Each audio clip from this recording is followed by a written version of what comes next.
Bom, o capítulo 11 ele começa a introduzir elementos de termodinâmica estatística, tá? Então, basicamente, um dos objetivos do capítulo é você chegar nessa expressão para... Opa! Você chegar nessa expressão aqui para entropia, certo? A gente vai ver o que é. Vocês já leram o capítulo, né? Mas K é a constante de Boltzmann e W tem a ver com o número de microestados para um determinado macroestado. A gente vai falar sobre isso, vou falar sobre isso, mas basicamente qual que é a questão, né? Até agora a gente pensa nos escoamentos, né? Quando a gente vai solucionar um escoamento compressível, por exemplo, com efeitos de alta temperatura, a gente soluciona, a gente usa a equação da conservação da quantidade de movimento, energia, massa, quantidade de movimento e energia, e com essas equações a gente tem um sistema que tem, por exemplo, variáveis como densidade, velocidade e entalpia.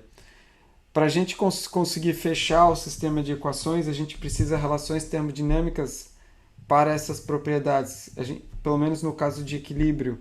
E aí, para isso, por exemplo, a gente pode calcular a temperatura como função de densidade e entalpia e pressão como densidade e entalpia. E com isso a gente tem com duas variáveis de estado, mais essas equações de conservação, a gente consegue solucionar o problema. É, Se a gente não sabe como calcular essas variáveis de estado, que é essa relação entre as variáveis termodinâmicas, a gente pode obter através de experimentos. Mas existem situações em que você consegue obter expressões, é, calcular basicamente essas propriedades a partir de termodinâmica estatística e também elementos de mecânica quântica, tá? Então esse é o propósito desse capítulo. Inclusive, no final do capítulo, você obtém a equação de estado a partir de considerações de mecânica quântica e termodinâmica estatística. Então, você reproduz um resultado que foi obtido, foi desenvolvido inicialmente de modo empírico, mas você obtém uma expressão é, é, exata para essa equação, né? No caso dos gases, equação de estado de um gás é perfeito, obtido analiticamente, vamos dizer assim, né? Então, qual que é o objetivo do capítulo, né? Primeiro vamos falar sobre os diferentes modos de energia, que a questão de microestados e macroestados que eu mencionei. Existe uma forma de você, uma vez que você obtém uma expressão para esse número de microestados, você consegue calcular o macroestado mais provável, a gente vai falar sobre isso, e consegue obter então a distribuição de Boltzmann. A distribuição de Boltzmann, que é justamente a distribuição para esse macroestado mais provável. É, no caso do gás em equilíbrio, a gente define uma quantidade importante chamada função partição, que está relacionada com as variáveis termodinâmicas. E depois, então, com essas informações você consegue obter as propriedades termodinâmicas de uma espécie única de um gás. A gente já tem as equações para uma mistura de gases perfeitos e você também consegue obter uma expressão para cálculo do constante de equilíbrio, que a gente já obteve uma expressão para ela, mas a gente não, quer dizer, a gente obteve uma relação entre as pressões parciais e a constante de equilíbrio. E agora a gente vai obter uma expressão para a constante de equilíbrio que depende da temperatura, né? Uma função da temperatura. Deixa eu só voltar aqui no capítulo 10, só para mostrar, né? Essa relação aqui que eu falo de relação entre as pressões parciais e a constante de equilíbrio, tá? Mas esse lado direito aqui da equação, a gente no capítulo 10 a gente não sabe de onde a gente obtém uma relação para ela, né? Essa relação aqui para a constante de equilíbrio que tem a ver com a energia livre de Gibbs, a variação de energia livre de Gibbs no caso, entre os produtos e os reagentes. Só que isso aqui a gente não tem uma expressão para calcular ela. Então, o que a gente faz nesse capítulo 11 é obter uma expressão para essa constante de equilíbrio também. E uma vez que você tem isso, você consegue, da mesma forma que a gente fez no capítulo 10, para o caso de oxigênio e hidrogênio, a gente consegue calcular a composição química de equilíbrio de uma mistura. No caso, ele trata do exemplo de uma mistura de ar, né? Quer dizer, o ar que é uma mistura de O2, N2 e basicamente são esses dois principais constituintes, né? Então vamos lá, o que é a descrição microscópica, né, dos gases? A gente tem que a gente, né, de uma forma, aqui ele trata essencialmente de átomos e também moléculas diatômicas que tem esse modelo simples de um peso, né, é, que tem, ou seja, os dois átomos com uma ligação entre eles. Então a gente pode, os diferentes modos de energia que existem para um tipo de molécula dessas, você tem energia translacional, energia rotacional, principalmente em torno de dois eixos, em torno do eixo que liga os dois átomos, essa energia rotacional é muito pequena, então em geral se considera que você tem dois modos de energia rotacional. A gente fala em graus de liberdade geométricos e graus de liberdade térmicos. Por exemplo, no caso de energia translacional, você tem 3 graus de liberdade térmico e também geométrico. No caso de energia rotacional, você tem 2 graus de liberdade, que eu estou mencionando, é, 2 graus de liberdade térmicos. Dependendo da molécula, como está organizada a molécula, mesmo para moléculas que não sejam diatômicas, você pode ter moléculas poliatômicas que também têm só 2 graus de liberdade rotacional. Isso depende da orientação, da distribuição, da configuração geométrica, vamos dizer assim, dessas moléculas. Eu acho que dá para entender porque é uma molécula linear, ela vai se comportar muito do ponto de vista rotacional como essa molécula diatômica, ou seja, ela vai ter dois eixos de rotação que terão mais energia. Um deles vai ser em torno do próprio eixo que liga as moléculas e aí a energia de rotação é muito menor. Também tem energia vibracional. É, então, deixa eu ver aqui. Tá. Então a gente também tem energia vibracional. Associado a essa energia vibracional, você tem também 2 graus de liberdade térmicos. Quais são esses graus? Você tem um grau de liberdade relacionado com a própria energia cinética de vibração e também uma relacionada com a energia potencial de vibração. Em termos de grau de liberdade geométrico, aí você teria só um, né? E também tem a questão da energia eletrônica, ou seja, os elétrons na nuvem eletrônica do átomo, eles também têm energia associada às diferentes órbitas que podem ocupar, só que não existe uma expressão simples para você obter essa energia, né? Calculá-la de uma forma explícita. A energia total vai ser a soma de todas essas formas de energia. Se você olhar a distribuição desses níveis de energia, uma coisa interessante, e aí que começa a entrar alguns aspectos da mecânica quântica, é que esses níveis de energia eles não são contínuos. Você tem saltos entre os diferentes níveis de energia, inclusive o modo translacional. Acontece que a energia de translação ela é muito densamente povoada, então não existe ela tem essa aparência de ser contínua, mas na verdade você tem diferentes níveis de energia translacional também e eles são separados não são, então você não pode ter qualquer valor, tá? O rotacional também tem saltos e esses saltos aumentam com o aumento do nível de energia. Isso não, é justamente o contrário do que acontece para o vibracional e para o eletrônico. No caso do vibracional, você tem os níveis mais baixos de energia têm saltos maiores à medida que você aumenta a energia, o espaçamento entre os níveis de energia vai diminuindo, assim como no caso de energia eletrônica. Aqui está mostrado também o nível de energia chamado de ponto zero, que é o menor nível de energia, ou nível de energia fundamental. Então, mesmo que seria o nível de energia das moléculas, ou desculpa, dos átomos, quando você tem temperatura igual a 0 Kelvin, tá? Então, no zero absoluto, você tem esse estado fundamental e ele não é nulo para o translacional e também para o vibracional e para o eletrônico, mas ele é nulo para o rotacional, tá? Então, é, esse é o nível de energia de ponto zero, tá?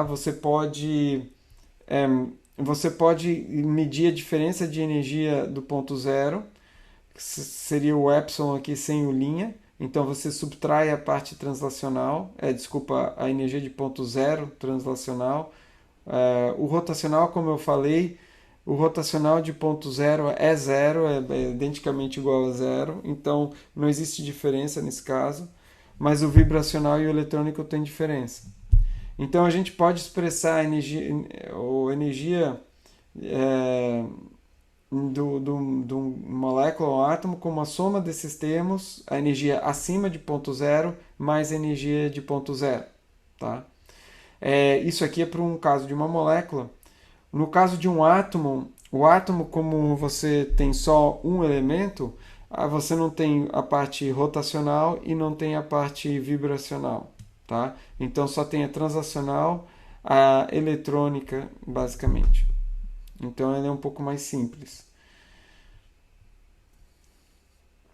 É... Outra questão é o seguinte, isso é importante, é, você pode ter diferentes estados que têm o mesmo nível de energia. E é isso que está sendo representado aqui nessa figura. Você tem uma molécula diatômica que tem uma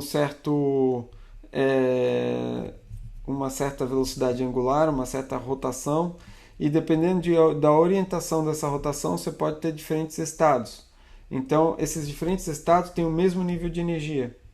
E a gente tem uma lei, quando a gente quer designar o número de estados que tem dentro de um mesmo nível de energia, ou seja, diferentes configurações que a molécula pode ter, que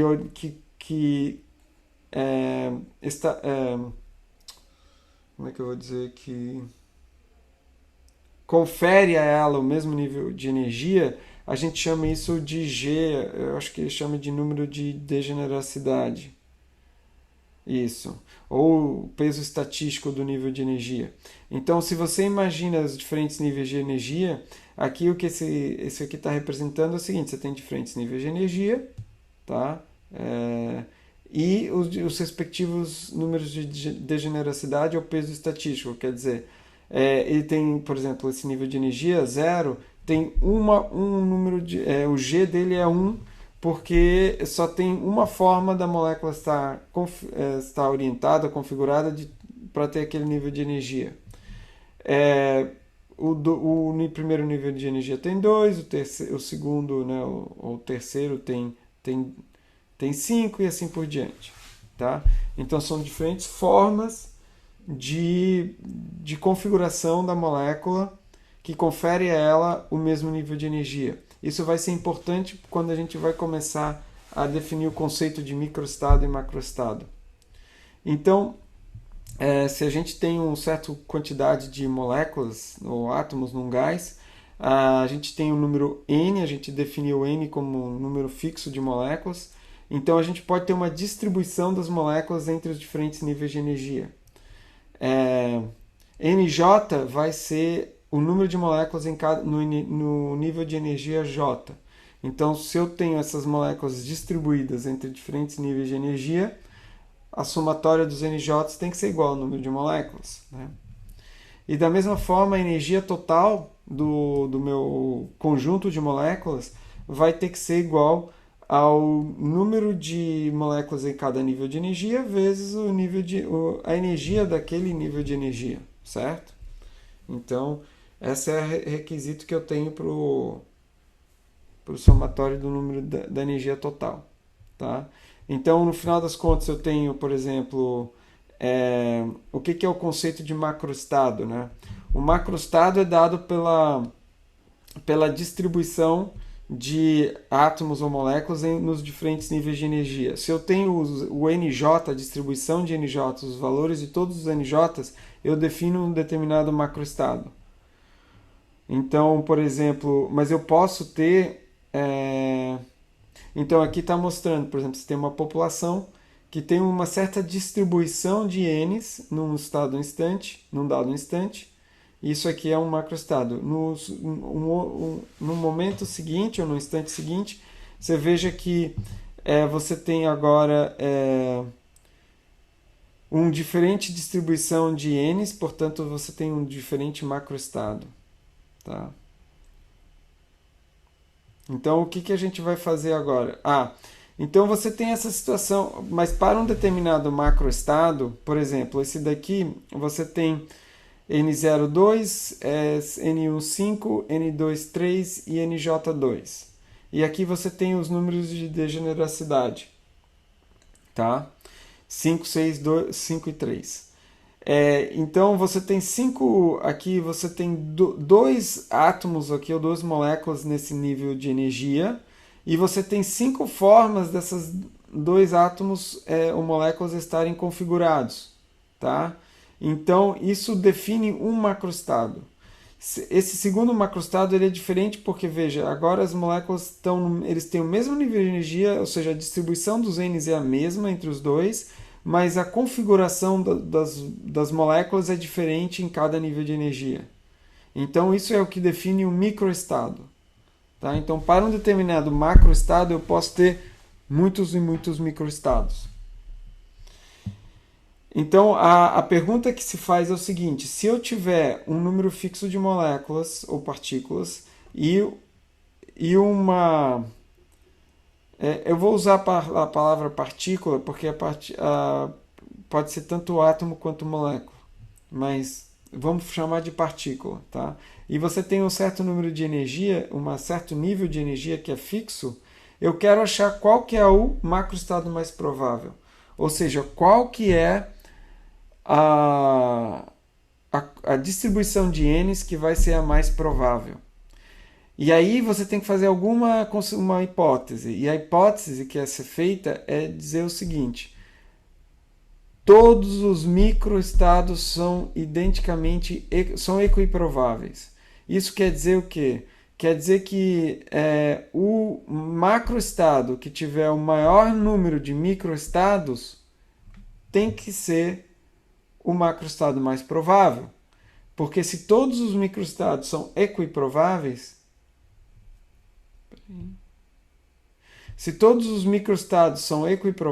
então se eu tenho um maior número deles num determinado macroestado, esse macroestado vai ser o mais provável. E é basicamente isso. Então, se você olha diferentes macroestados e vai contando, por exemplo, o número de microestados que tem, existe um que vai aumentar significativamente e esse vai ser o macroestado mais provável. Tá? E a nossa tarefa é achar uma forma de determinar esse macroestado mais provável. Então, como a gente precisa fazer isso, precisa contar o número de microestados. E quando a gente faz isso, essa contagem vai depender do tipo de partícula que a gente está falando.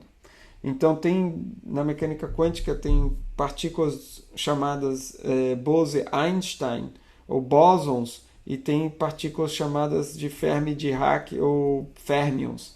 Os bósons têm um número par de partículas elementares, e nos bósons você consegue, por exemplo,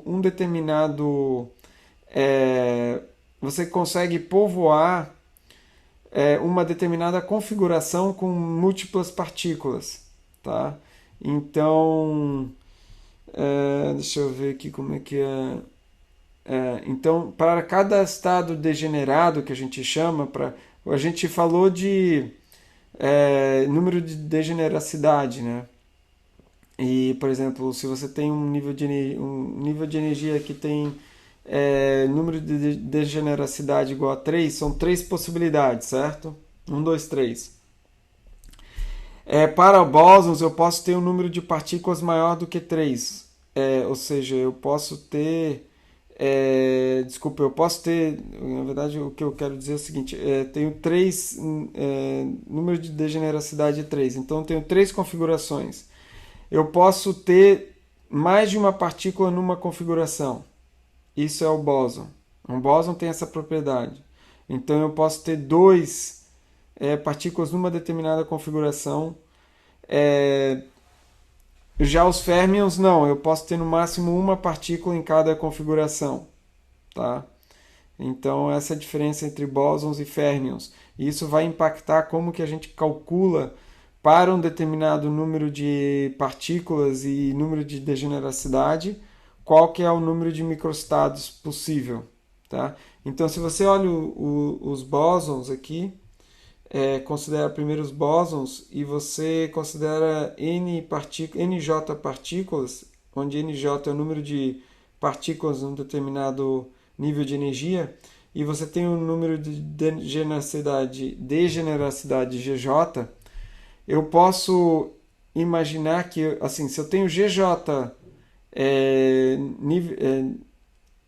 estados de degeneracidade, eu vou ter GJ-1 GJ-1 formas, divisões, vamos dizer assim, entre as partículas.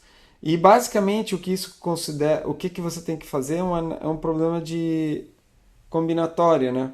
Eu tenho que dividir, no caso de bósons, eu vou ter número de diferentes formas que eu tenho para dividir essas NJ partículas em GJ estados de degeneracidade, vai ser dado por essa expressão aqui, NJ mais GJ menos 1 fatorial sobre GJ menos 1 fatorial vezes NJ fatorial. Tá? Eu não vou entrar nos detalhes aqui, mas você pode ler o texto, é um problema de combinatória. E eu tenho isso aqui, essa divisão aqui é porque as partículas são indistinguíveis. Então você tem que tirar essas distribuições que são onde as partículas você não consegue diferenciar. Tá? Então, por exemplo, as NJ partículas são indistinguíveis. Então, por isso que você tem que dividir por NJ fatorial, assim como as divisões, as diferentes divisões também são na nossa forma aqui de contar, né? Esses divisores também são indistinguíveis, né? Então, por isso que são GJ-1 divisores e por isso que você, então, divide por GJ-1 fatorial. Então, o macroestado, isso é para um determinado nível de energia. Agora, lembra, a gente tem diversos níveis de energia.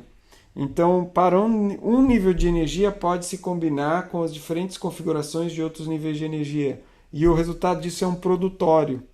Então, você vai ter que fazer o produtório sobre todos os níveis de energia para achar o número macroestado. O número W vai ser o número total de microestados daquele macroestado. Tá? Então, é essa quantidade que a gente está dizendo que vai determinar qual que é o estado macroestado mais provável. Tá? Quando você faz isso aqui é para os bósons, tá? Quando você faz a contagem para os férmions, você vai ter esse resultado aqui. Se você comparar os dois, eles são parecidos, mas não são exatamente, não são iguais, né? Aqui você tem GJ, NJ mais GJ menos 1 no numerador, aqui você tem GJ fatorial. Mas agora o que a gente vai fazer? A gente vai calcular o macroestado mais provável. E aí, para fazer isso, bom, você tem uma função para W, como é que você acha o máximo da função? Você diferencia ela em relação aos NJs, que é o que você está querendo achar, e você procura o zero dessa função. Tá?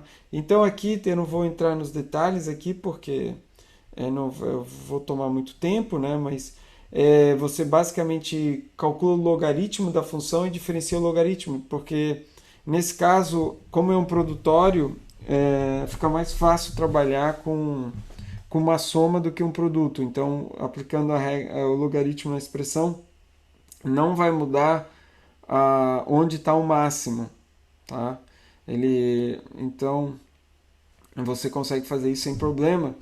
Você usa algumas aproximações aqui, algumas considerações, e você, no final das contas, tá? Não vou entrar aqui nessa parte. Você tem que colocar algumas restrições. As restrições são de que você tem um número total de partículas constantes e que também a energia não vai variar também, né? Então, existe um método para incorporar essas restrições no teu problema, vamos dizer assim, de otimização, que é o método dos multiplicadores de Lagrange. Mas aí você tem que determinar esse alfa e beta, que são os multiplicadores de Lagrange. Ele determina o alfa aqui e depois ele fala qual que é o beta, tá? Então, esse é o resultado, tá? E a gente aí considera o caso limite, que é o do chamado distribuição de Boltzmann. Então, esse é o resultado mais geral, só que aí você tem que ainda saber o que é o alfa e o beta. O caso de Boltzmann é temperaturas maiores que 5 Kelvin, essencialmente. Porque nas baixas temperaturas, a diferença entre férmions e bósons ela fica importante. Mas logo em temperaturas aí em torno de 5 Kelvin, essa diferença começa a desaparecer entre esses dois tipos, pelo menos na contagem das estatísticas de férmions e bósons. Então a gente vai considerar esse caso. Nos nossos problemas, estamos interessados em altas temperaturas. E nesse caso, então, a gente consegue a gente obtém a distribuição de Boltzmann. E essa distribuição de Boltzmann é essa expressão aqui, ó, tá? Então, veja, o que eu preciso saber? NJ estrela é o número de partículas que eu vou ter no nível de energia J. E isso é a função aqui do número de partículas total. Eu tenho esse número de degeneracidade, que eu não sei como é que eu calculo. A gente vai ver isso, vem da mecânica quântica. E os próprios níveis de energia também. Ó, eu tenho aqui níveis de energia. Então, como é que eu calculo isso? Bom, essa é a tarefa, né? Mas a gente conseguiu obter uma expressão para o macroestado mais provável, a distribuição que vai dar o macroestado mais provável.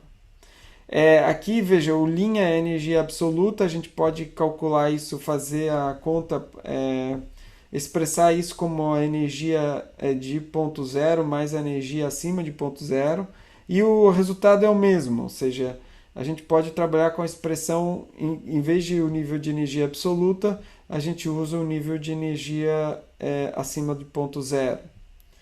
Essa quantidade no denominador é o que a gente chama de função partição. Tá?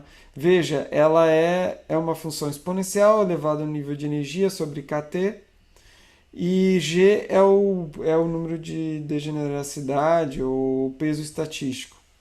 Então, essa é uma outra forma de... Chamando esse denominador aqui de Q, que é função partição, a gente tem essa expressão para o macroestado, para a distribuição de Boltzmann. A gente vai ver que esse Q é uma função da temperatura e do volume também do sistema. Tá? Isso vai ficar mais claro porque é um resultado da mecânica quântica. Tá? Bom, agora como é que a gente faz a conexão entre esse macroestado mais provável, ou a distribuição de Boltzmann, essa função de partição e até as quantidades conhecidas da termodinâmica clássica. Esse é o que é feito nessa seção aqui. Então, veja, aqui ele tem nível de energia, a energia do sistema. Agora a gente está querendo achar a energia do macroestado mais provável. Então a gente usa a distribuição de Boltzmann. Substitui aqui a expressão para distribuição de Boltzmann. E aí você consegue usando as relações termodinâmicas, né? Você consegue obter uma expressão que relaciona energia com função partição. Tá? Como é que isso foi obtido? Você tem aqui, deixa eu ver aqui. Aqui você está fazendo o quê? Você consegue obter essa expressão aqui, ó, se você diferencia o Q em relação à temperatura, você obtém essa expressão aqui, para volume constante.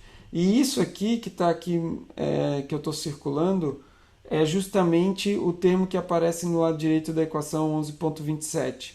Então eu posso substituir o lado esquerdo aqui e você então obtém essa expressão aqui, que aqui está... O que aconteceu? Ah, tá, só está botando o que está dividindo aqui como del ln de q, porque del ln de q é del q sobre q, né?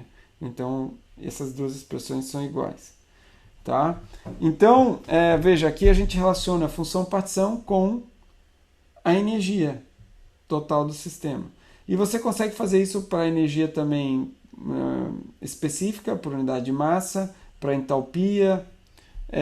Então você estabelece essa relação entre o quântico e o clássico. Tá?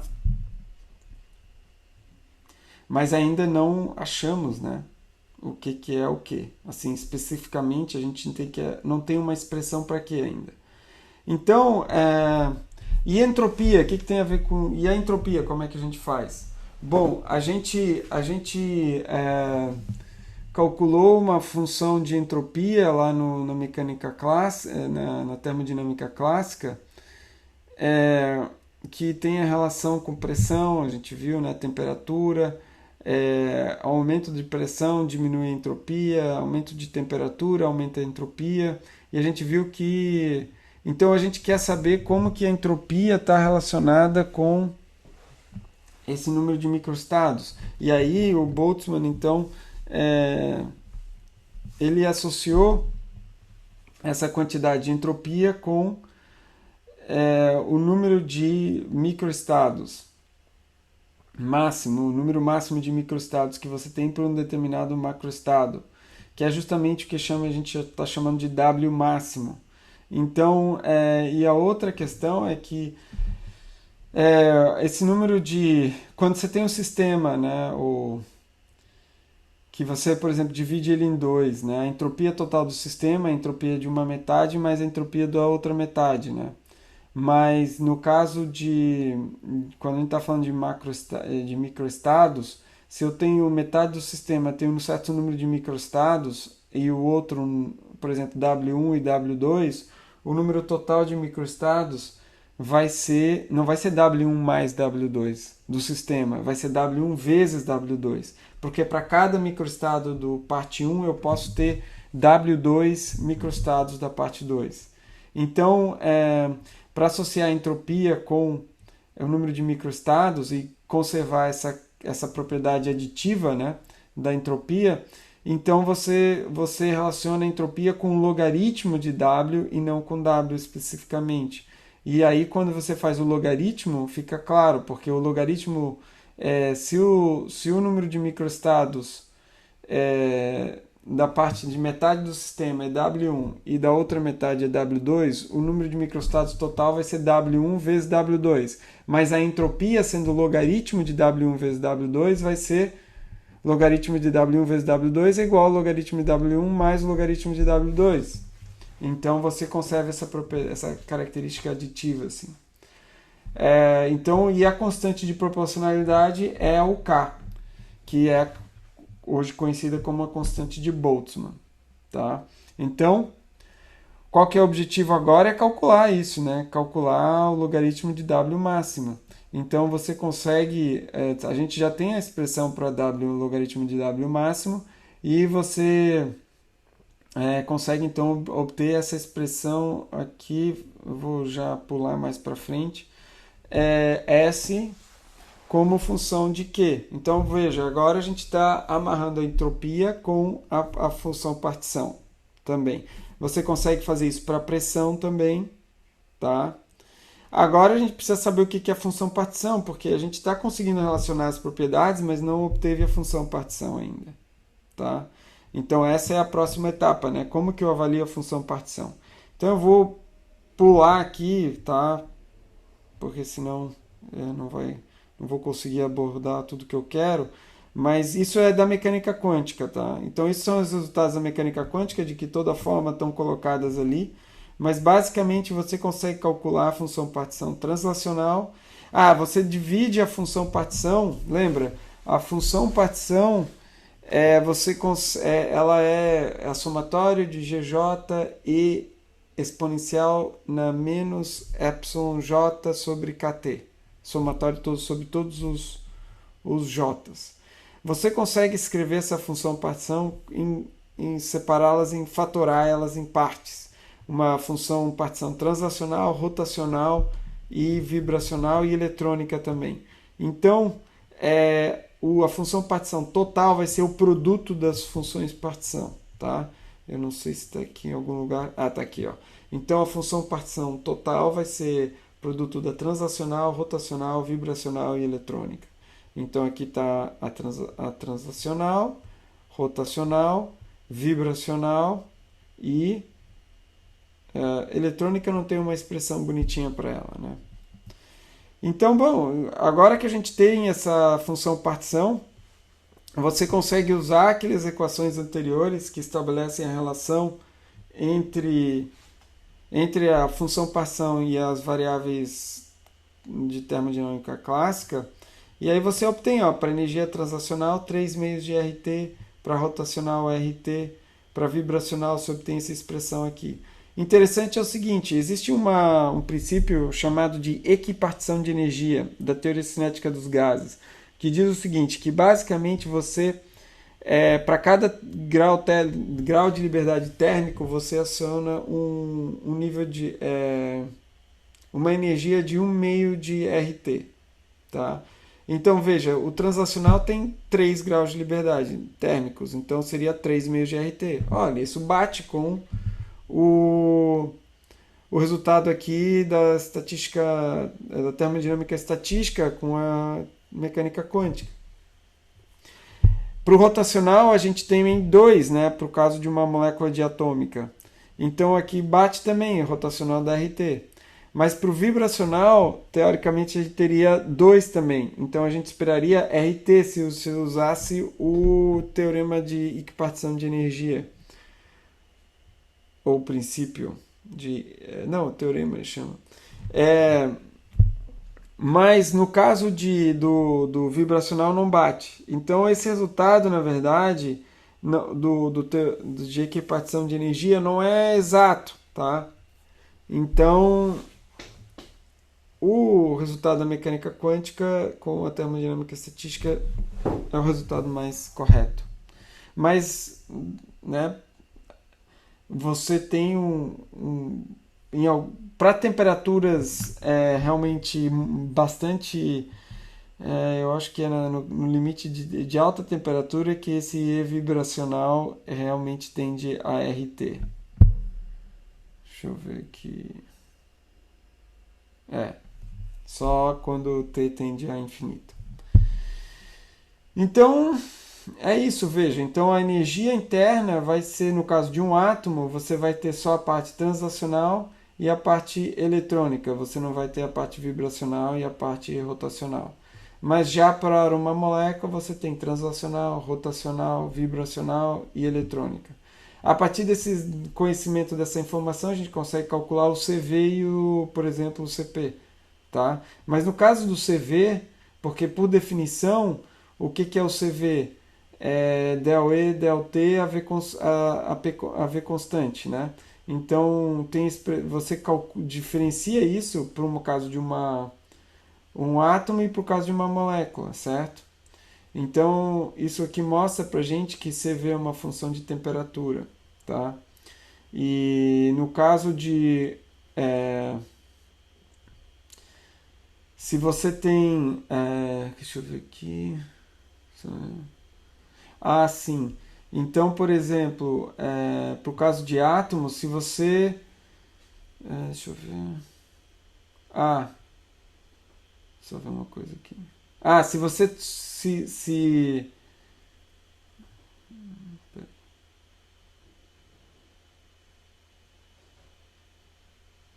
Se a gente não considerar a parte de energia eletrônica, a variação de energia eletrônica, na verdade, com a temperatura, você vai ter que o CV é igual a 3 meios de R e que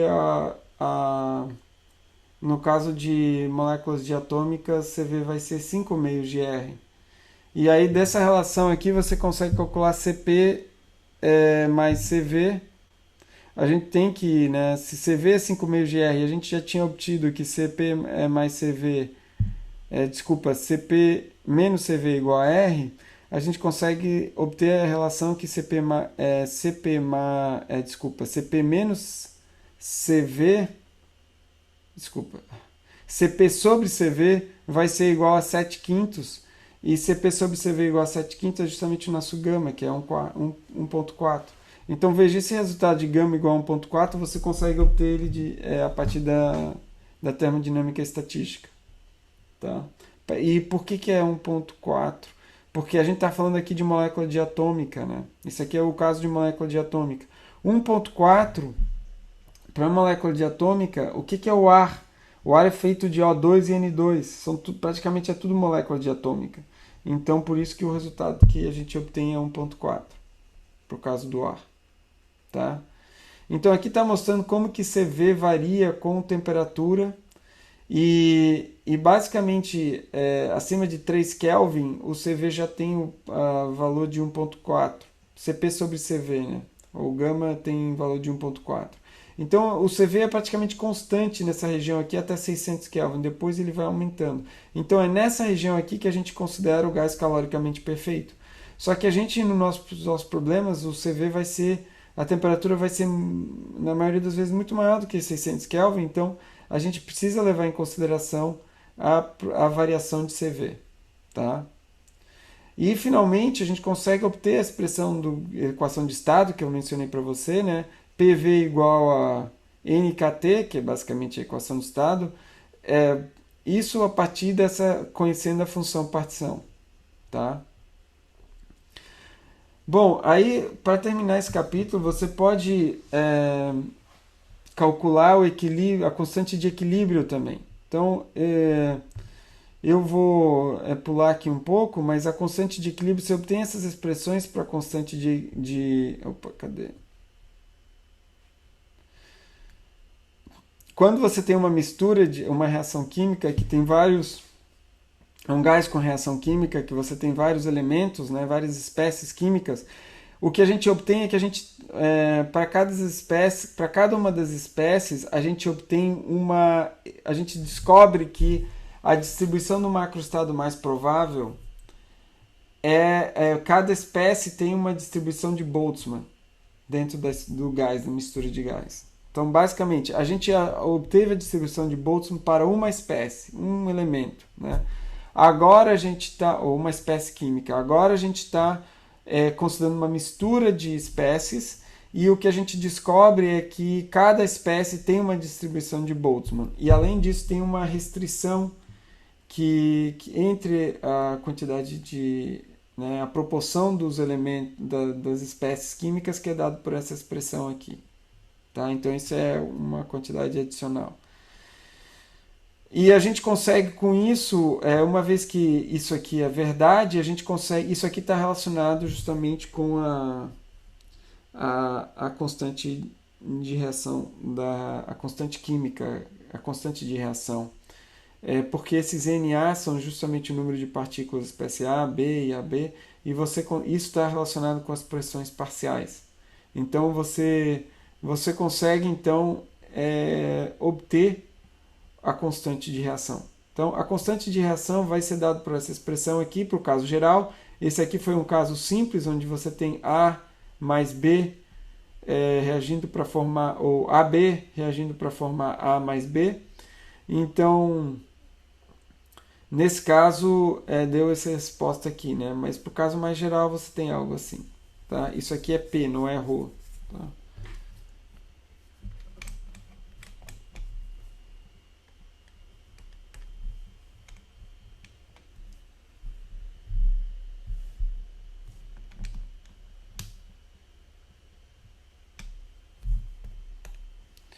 Isso aqui é P. Uhum. Bom, aí a gente também tem a questão do... bom, aí no caso do ar, você pode montar para calcular o equilíbrio químico, você tem que considerar as reações que estão acontecendo e aplicar todas a mesma lógica que foi aplicada lá no capítulo 10, aqui para o caso da mistura de ar. né? Quer dizer, para o ar que é uma mistura de O2, N2, NO a gente vai considerar. Veja, ele considera NO e também considera íons e elétrons livres, tá? Porque a gente está estudando o ar em temperaturas mais elevadas, né? Onde esses fenômenos todos estão presentes. Então a gente tem que considerar essas reações. Então você consegue obter, né, as propriedades, né, do ar, e aqui está sendo mostrado então como é que seria essa distribuição da fração molar como função da temperatura para o ar. Então basicamente você tem, né, dissociação do oxigênio a partir de 2000, começa a 2000 Kelvin, começa a aparecer O. Você tem dissociação de nitrogênio a partir de 4000. Você basicamente não tem mais oxigênio molecular acima de 4000.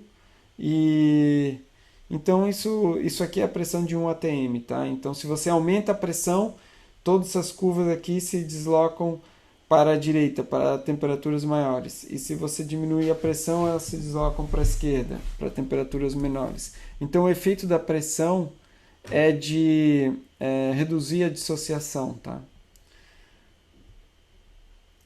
Bom, a gente estava falando de calcular a energia, né? Níveis de, a gente tem lá, a gente precisa calcular a energia acima de ponto zero e aparece na expressão aqui que eu tinha mostrado, aparece uma expressão aqui quando a gente está considerando uma mistura, esse termo aqui, delta E0. E o delta E0 é a diferença de energia de ponto zero entre os produtos e os reagentes. Deixa eu ver aqui.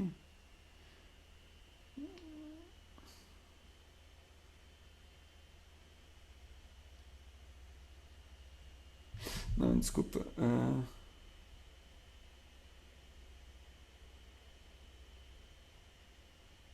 Não, delta E0, deixa eu ver. Delta E0 é a diferença de energia. Ah, tá aqui, ó. Desculpa. O delta E0 aqui, no caso, é a diferença de energia, de energia de ponto zero dos produtos e dos reagentes. É isso que é o delta E0. Tá certo. Então, o que é feito aqui no final é relacionar essa energia de variação de energia de ponto zero com o calor de reação, a diferença de calor de reação entre os produtos,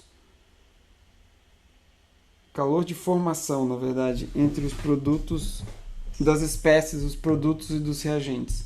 Então, esse é o passo final assim desse capítulo, que basicamente mostra que você tem uma equivalência, que você pode estabelecer uma equivalência entre essa diferença de energia de ponto zero com o calor de formação, diferença entre o calor de formação dos produtos e dos reagentes, tá?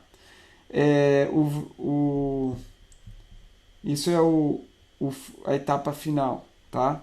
Então, por isso que é importante, porque não é fácil, não tem uma forma de calcular essa energia de ponto zero diretamente. Mas o que interessa para a gente são as diferenças de energia e não o valor absoluto, tá? Então, nas equações de governo. Então, eu tenho que dar uma olhada aqui nessa seção aqui, com um pouquinho de carinho, o finalzinho aqui, o 11.12. E com isso a gente basicamente termina o capítulo. A última parte é simplesmente mostrando como é que variam as propriedades do ar, né? E essas tabelas com relações, equações que permitem calcular as propriedades a partir de coeficientes que são tabelados. Então são umas expressões super complicadas, mas isso tudo pode ser programado, né? E aí você pode ter uma rotina que permita você calcular todas as propriedades do ar que você precisa numa faixa ampla de temperaturas, né? Então isso aqui tudo pode ser tabelado, programado facilmente para você obter os valores que você deseja, simplesmente especificando qual que é a pressão e qual que é a temperatura. Tá, então esse capítulo ele é bastante importante, tá? É, tem bastante coisa aqui, mas ele é um capítulo, eu gosto muito desse capítulo, acho que ele amarra, né, mostra essa como que você sai do basicamente de uma tarefa de contar partículas e contar como é que as diferentes formas com que elas podem se organizar e faz uma ponte com a entropia, com determinada distribuição de Boltzmann. Então eu acho isso bem legal esse capítulo.